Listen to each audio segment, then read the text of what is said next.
Good morning, everyone. It is Monday, October 6th. I'm Tracey McCain, here to get you up to date with some of your top stories. And taking a look outside right now, I can't believe it is October. I mean, temperatures will be in the 80s today. Doesn't quite feel like fall, but hey, listen, I don't mind it at all. Taking a look here as we show you Cromwell, 91 northbound, south of exit 22. Look at the leaves, okay? They're changing colors, but they're probably just as confused as we all are. It is so bright and sunny out there. Again, temperatures supposed to be well into the 80s today. Showing you another look in Middletown this morning on I-91 northbound. It looks like cars are not having any problems getting down the roadway there, right at exit 21, but just kind of setting the mood for today. Bright sunny skies, lows are in the 60s, something that you would see in the summer, not in early fall. But we'll keep you updated with the latest here on WFSB Plus throughout the day on the temperatures. It's supposed to change by midweek. Our top story this morning is the court case that is now heading to federal court. Just the start of the trial for the former lawmaker and top Lamont administration official. Your reporter Anna Stansfield is outside of the courthouse for more on what he's facing today. Today, he'll be facing more than 20 criminal charges, including bribery, extortion, and lying to investigators. Jury selection just wrapped up on Friday, and now Diamantis is expected in federal court at 9:15 this morning. He worked in the Lamont administration before resigning in 2021. The former lawmaker and state budget official is accused of steering no-bid contracts to help himself and his family while he oversaw school construction across our state. Prosecutors saying he took tens of thousands of dollars in bribes. And if convicted, he could be facing years in prison and millions of dollars in fines. Today, your chief political reporter Susan Raff will be inside the courthouse, bringing you the latest updates from this trial, both online and on air at WFSB.com. I'm your reporter in Bridgeport, Anna Stansfield, Channel 3 Eyewitness News. All right, certainly appreciate that update from Anna this morning. And what a sigh of relief for parents. In Cromwell and in Middletown this morning, they were facing a strike, potential strike with bus drivers and DACO, but they reached a last-minute deal to keep buses on the road this morning. We have that update now from our Roger Susanen.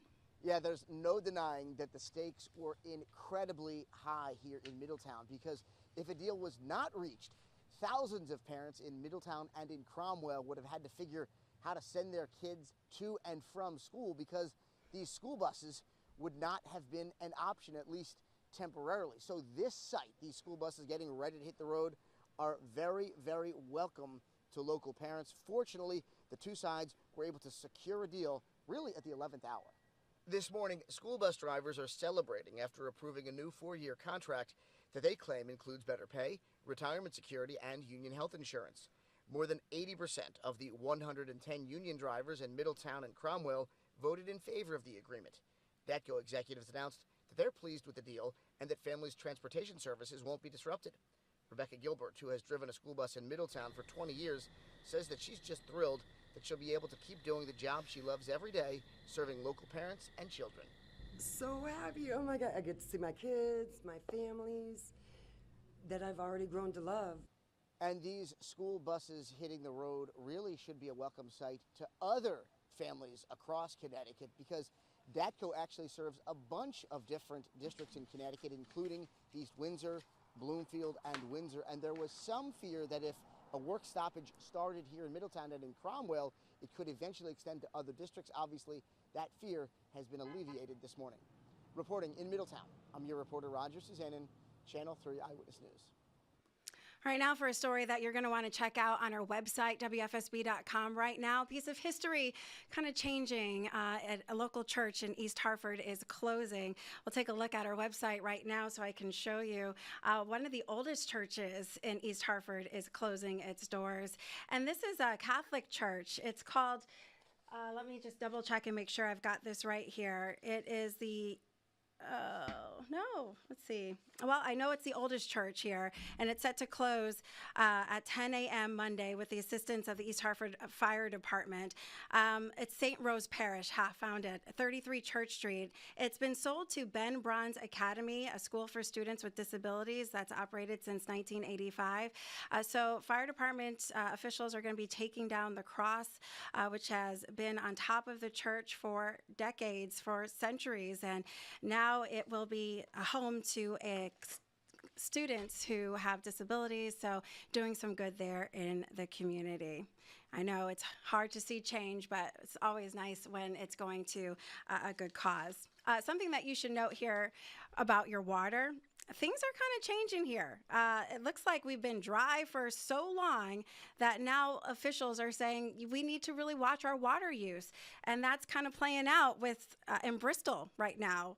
Bristol's mayor says the water levels in the city's reservoirs have dropped 70%. They say that you can reduce your water usage by cutting down on watering your lawn, spending less time in the shower. They also suggest using a dishwasher if you have it, because they say dishwashers use less water than washing dishes by hand.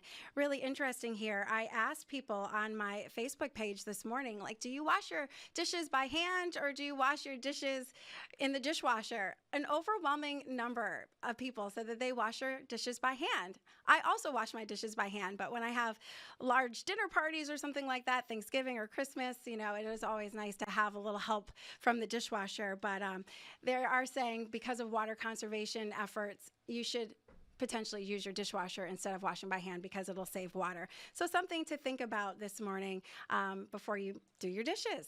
All right. Hey, something else to look out for this weekend. It is the Hartford Marathon. The Eversource Hartford Marathon starts Saturday in the morning, and there will be thousands of people taking part in either the 5K, the half marathon, or the full marathon races.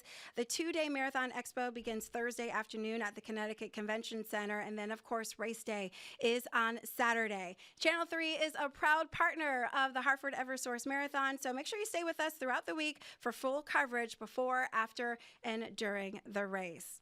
All right, I think I've got you up to date with everything you need to know to get your day started. It's, wow, ready for work, 8:50 a.m. We'll see you later, and I'll see you tomorrow on WFSB Plus. I'm Tracey McCain. Have a great day.